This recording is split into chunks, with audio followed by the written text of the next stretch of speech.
United States. President Donald Trump acknowledges challenges ahead of the midterm elections. Prime Minister. Long Thanh Airport to welcome first official flight on December 19th.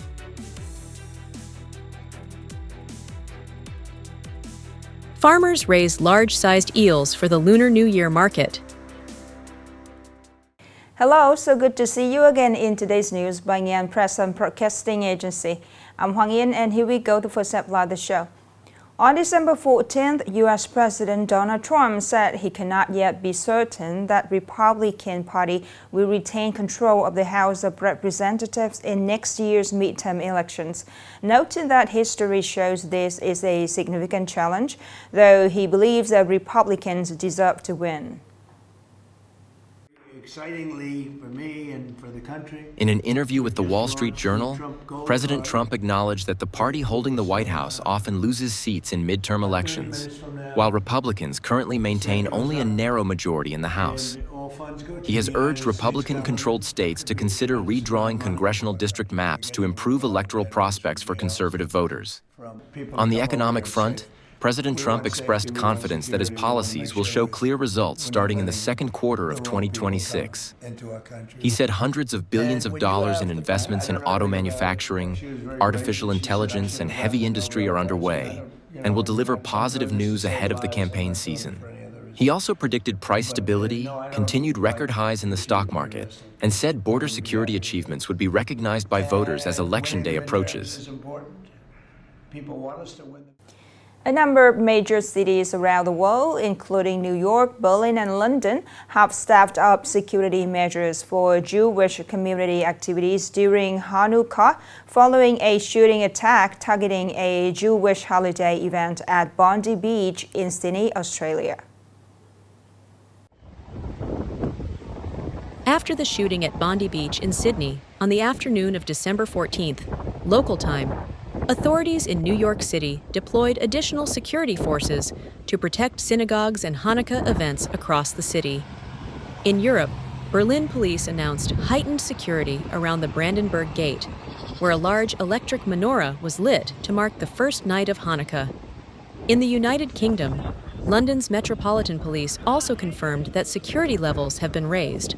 The coordinated response by major cities reflects growing concerns over the safety of Jewish communities worldwide, as hate-motivated attacks continue to cast a shadow over religious and cultural celebrations. So far, the Bondi Beach shooting has left at least 15 people dead, including a 10-year-old child, as well as the gunman.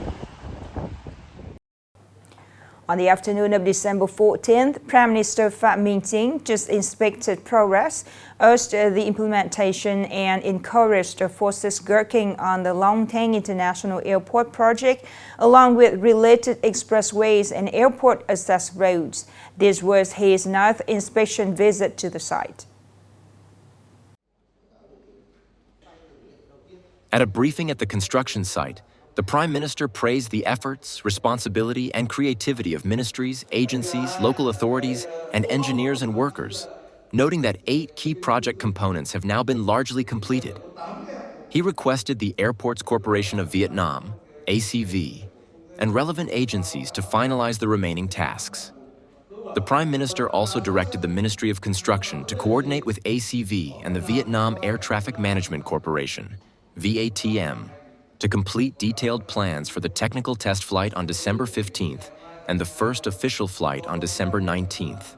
He emphasized that, in the medium and long term, Long Thanh Airport should become a hub for developing the aviation economy and a broader aviation ecosystem, serving as a new growth engine rather than merely an operational airport. Upcoming are some updated news. On the morning of December 14th, the 16th Hanoi People's Council 2021-2026 term approved a resolution on the investment policy for the Red River Scenic Boulevard project. Covering an area of around 11,000 hectares, the project will stretch from Hong Ha Bridge to Miso Bridge, passing through 19 wards and communes of the capital. The project will be implemented through multiple components, including developments on both banks of the Red River, an underground metro line, and resettlement urban areas. With a preliminary total investment of approximately VND 855 trillion, the project is scheduled for completion by 2030 and is expected to create a Red River miracle, driving strong growth in urban development, services, and riverside infrastructure.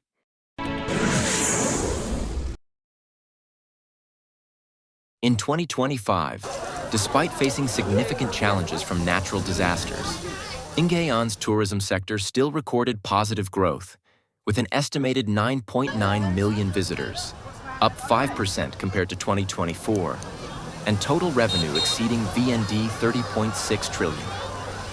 These results were achieved even as the province was heavily affected by storms that brought prolonged heavy rainfall and flooding in many localities.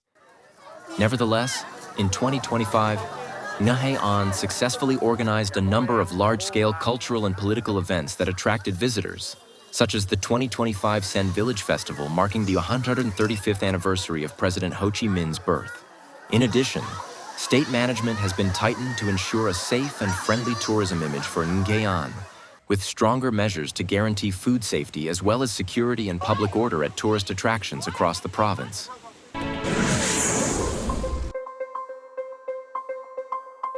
On the competition day, December 14th, at SEA Games 33, Vietnamese sports witnessed a special moment as Tran Hoang Khoi, a grade 11 student, just 16 years old, clinched the gold medal in the men's singles bowling event. In the final, Hoang Khoi faced a representative of host nation Thailand.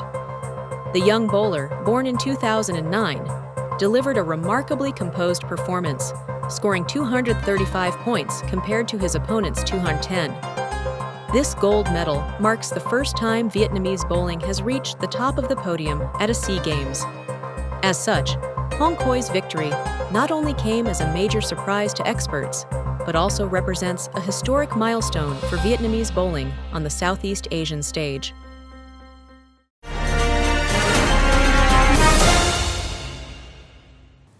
In recent years, mud-free eel farming has become an increasingly popular model among farmers in Nghệ An, delivering solid economic returns. While eels can be raised year-round in various sizes, demand typically is surged towards the year-end and during the Lunar New Year. As a result, many farmers choose to raise larger-sized eels, which offer higher profitability. More in the story today. Farmers raising large-sized eels for the Lunar New Year often adopt the mud-free eel farming model, which allows for faster harvesting within about 6 to 8 months while ensuring high quality. The eels typically reach a weight of 150 to 250 grams each, or around 4 to 7 eels per kilogram. However, due to the cold winter conditions in Nghệ An, growth can be slower. Depending on market demand, farmers may extend the farming period from 10 months to over a year to achieve optimal size.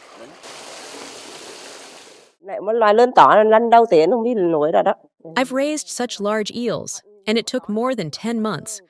For the Tet market, people prefer bigger eels because they're easier to stir-fry or grill, and demand is much higher. If farmers raise them quickly, they can harvest once a year.